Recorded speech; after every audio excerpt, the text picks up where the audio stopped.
3 minutes.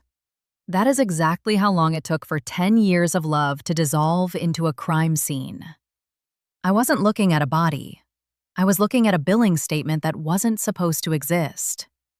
It was a mistake, a clerical error from the insurance company that slipped through the cracks and landed in my inbox instead of his encrypted server.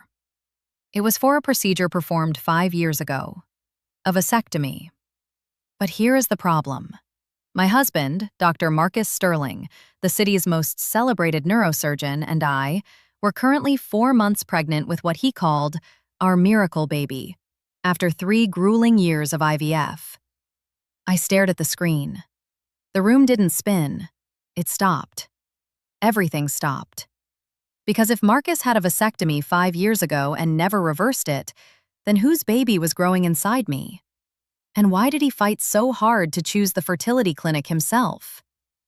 What I'm about to tell you isn't just a story about a bad marriage. It is a survival guide.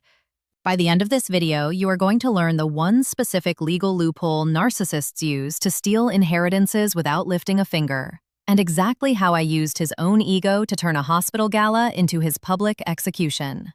But first, you need to understand the trap. Most people think monsters hide under the bed. No. They sleep in it. They make you coffee. They check your tires. They create a world so comfortable you don't realize it's a cage until they lock the door. My name is Elena Vance. If that last name sounds familiar, it's because my grandfather built the Vance shipping empire. I grew up with money, the kind of money that makes people look at you and see a walking ATM, not a human being. I hated it. I spent my 20s trying to be invisible. I became a landscape architect, drove a beat-up Jeep, and refused to attend board meetings. I wanted to be loved for me, not the trust fund. And that is exactly where I made my first mistake. Predators smell the desire for normalcy like blood in the water. I met Marcus at a charity auction. He wasn't interested in the donors. He was in the corner criticizing the hors d'oeuvres. He made me laugh. He was brilliant, intense, and seemingly unimpressed by my last name. He told me he saved lives for a living, so money was just paper to him. I bought it. I bought every word. We were married within 18 months. He signed the prenuptial agreement without even reading it. He threw it on the table and said, "I don't want your family's money, Elle. I have my own empire." It was the sexiest thing I had ever heard. It was also a lie. But here is where the manipulation gets subtle. It doesn't start with abuse. It starts with competence. Marcus took over everything. "Don't worry about the taxes, babe, I got it. I switched our insurance to a better broker, just sign here. That friend of yours, Sarah, she's toxic. She's jealous of our happiness." Little by little, he pruned my life until he was the only root left. Then came the baby pressure. He needed an heir. Not a child, an heir. We tried for a year. Nothing. He sent me to get tested. The problem was me, he said. My egg quality. My hormones. He showed me the charts. He was a doctor, right? Who was I to argue with medical data? I felt broken. I felt like I was failing the one thing he wanted. Looking back, I realized those charts were forged. He was gaslighting my biology. We moved to IVF. He insisted on a specific clinic, the Genesis Institute. He said he knew the director, Dr. Eris, and that they were the only ones he trusted with our future. It was grueling. The injections, the mood swings, the hope that kills you every month. Finally, it worked. I was pregnant. Marcus wept. He held my face and said, "We did it. We secured the legacy." I thought he meant our family. He meant the payout. And this is where most people miss the red flags. Pay attention. When a narcissist thinks they have won, they get sloppy. They stop acting. About 2 months into the pregnancy, Marcus changed. The warmth evaporated. He became irritable, distant. He started taking calls on the terrace at 2 a.m. He bought a second phone for on-call emergencies, but he never took it to the hospital. Then came the financial requests. Small at first. "Hey, we should refinance the lake house to lower the rate." Then bigger. "I need to borrow $3 million from your trust for a buy-in at the surgical center. It's a bridge loan, Elle. Don't you trust me? I hesitated. He exploded. After everything I did to get you pregnant, after I stuck by you when you were barren, you're going to be stingy with money you didn't even earn? The guilt was a physical blow. I signed. But something in his eyes when I signed. It wasn't gratitude. It was contempt. That look haunted me. It was that look that made me open his laptop when he left for a conference. It was that look that made me check the cloud sync he thought he disabled. And that is when I found the email from the insurance company about the vasectomy. The date was clear. 5 years ago. Before we started trying. Before the IVF. Before the tears. I couldn't breathe. If he was sterile by choice, then the sperm used in the IVF clinic wasn't his. So who was the father of my child? I printed the email. My hands were shaking so hard I tore the paper. I needed help, but I couldn't go to the police. Not yet. I needed a ghost. I hired a forensic accountant and a private investigator who specialized in high-net-worth divorce. His name was Silas. He looked like he hadn't slept in a week, and he cost more per hour than my car, but within 48 hours, he laid 3 folders on my kitchen table. The first folder was the money. Marcus wasn't a wealthy surgeon. He was destitute. He had leveraged his assets to fund a gambling addiction that spanned 3 continents. Crypto futures, underground poker rings in Macau, speculative real estate that crashed. He owed sharks. The kind of sharks that don't send letters, they send broken bones. He needed my inheritance to plug the hole before they came for him, but the second folder, that was the weapon. Silas had dug into the Genesis Institute. It wasn't just a clinic, it was a favor bank. The director, Dr. Aris, had lost his medical license in Florida years ago for fraud, changed his name, and reopened here. Marcus knew. He was blackmailing Aris. Silas found the communication logs. Marcus didn't just use a random donor. He hired one. A man named Julian, a disgruntled ex-boyfriend of mine from college who Marcus knew I had a volatile history with. They paid him $50,000 for a sample. Why Julian? Because of the prenup. And this is the part that made me run to the bathroom and retch. The prenuptial agreement had an infidelity clause. If I was found to be unfaithful, the prenup was voided. I would lose protection of the Vance Trust, and Marcus would be entitled to 50% of everything, plus damages for emotional distress. His plan was clockwork. Step 1, fake fertility issues. Step 2, use IVF with my ex-boyfriend's sample. Step 3, wait for the baby to be born. Step 4, discover the baby doesn't look like him. Step 5, demand a DNA test. The test would prove the baby is Julian's.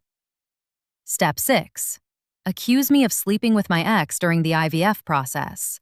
The clinic records were altered to look like a natural cycle failure followed by a miracle natural conception, or he would claim I swapped the samples.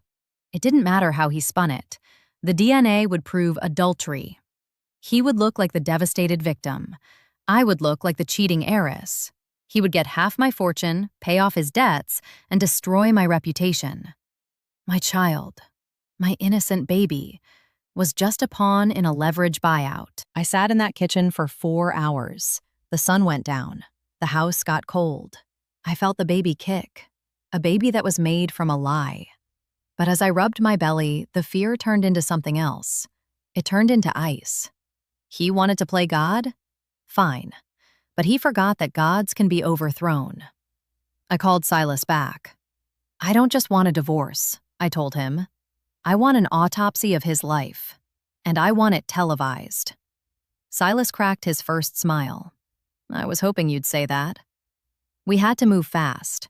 The hospital foundation gala was in 3 weeks. Marcus was the keynote speaker. He was receiving the Humanitarian of the Year award. It was the biggest night of his career. It was also the night he planned to announce the pregnancy publicly, locking me into his narrative. Perfect. I started playing the role of the century.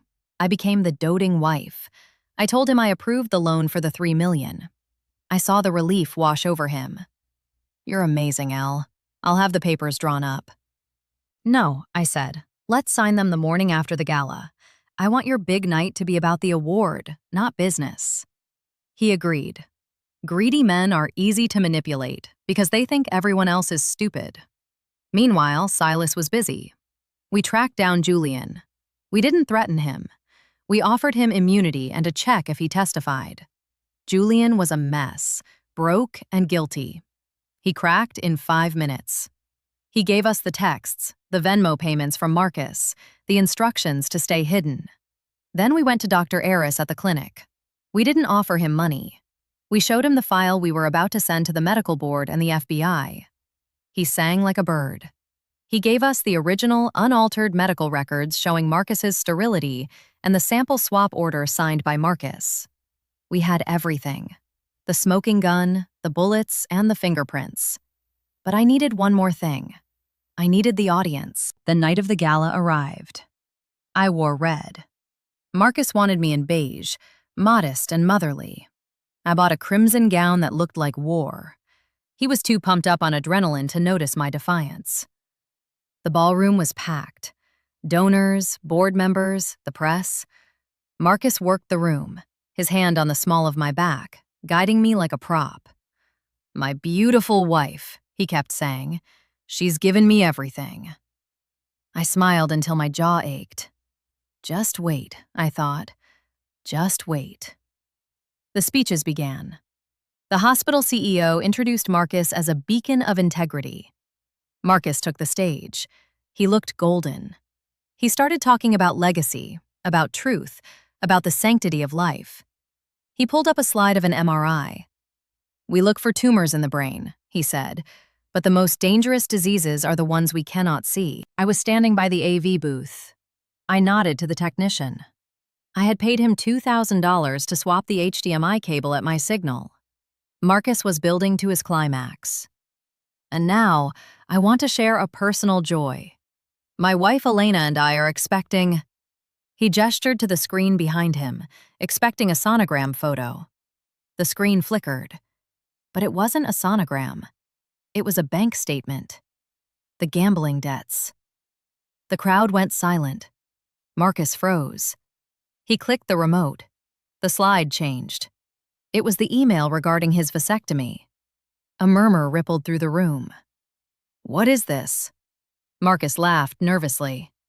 "Technical difficulties, folks." Click. The next slide. A screenshot of the text message to Julian. "Deposit sent. Keep your mouth shut. She'll never know the kid is yours. I'll ruin her with the DNA test and we split the prenup payout." The silence in the room wasn't just quiet. It was heavy. It was the sound of a reputation dying in real time. Marcus turned pale. He looked at the screen, then at me. I wasn't smiling. I was holding a microphone. "I'm sorry to interrupt, Marcus," I said. My voice didn't shake. "But you're right. The most dangerous diseases are the ones we can't see. Like fraud. Like coercion. Like stealing a woman's reproductive rights to pay off your poker debts." He lunged for the podium. "She's hormonal. She's hysterical. Cut the feed." But security didn't move. I had briefed the head of security an hour ago. "I'm not hysterical, Marcus. I'm informed." I pointed to the back of the room. The double doors opened. 2 detectives walked in, followed by Silas. "Dr. Sterling," the detective said, his voice carrying over the stunned crowd. "We have a warrant for your arrest for medical fraud, embezzlement, and conspiracy to commit extortion." Marcus looked for an exit. There wasn't one. He looked at his wealthy friends, his colleagues. They were all holding up their phones, recording. He was trending before he was even handcuffed. He tried to play the victim one last time. As they cuffed him, he screamed, "I did it for us, the family money. You didn't deserve it. You're nothing without that name." I walked up to him, close enough to smell the expensive cologne masking the sweat of a failure. "You're wrong," I whispered. "I'm not just a Vance. I'm a mother, and you will never, ever touch my child." They dragged him out. The gala was over. The marriage was over. But my life? My life was just beginning. But wait, because the legal aftermath is where the real lesson is. And this is what saves you.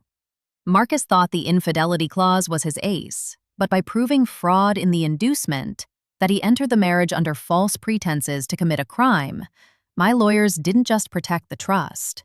We annulled the marriage. It was as if he never existed legally. The debts were his alone. The shame was his alone. And the baby? Because the biological father, Julian, had signed away his rights as a donor in the side deal with Marcus, and because Marcus was now a felon with no biological claim, I was granted sole 100% custody. No visitation, no rights. My son was born free. Most people think revenge is about making the other person suffer. It's not. Real revenge is refusing to become the victim they designed you to be. Marcus wanted a broken woman he could rob. He got a warrior who burned his world down with the truth. If you ever feel like something is off in your relationship, if the math doesn't add up, if the affection feels like a transaction, check the records. Open the safe. Make the call.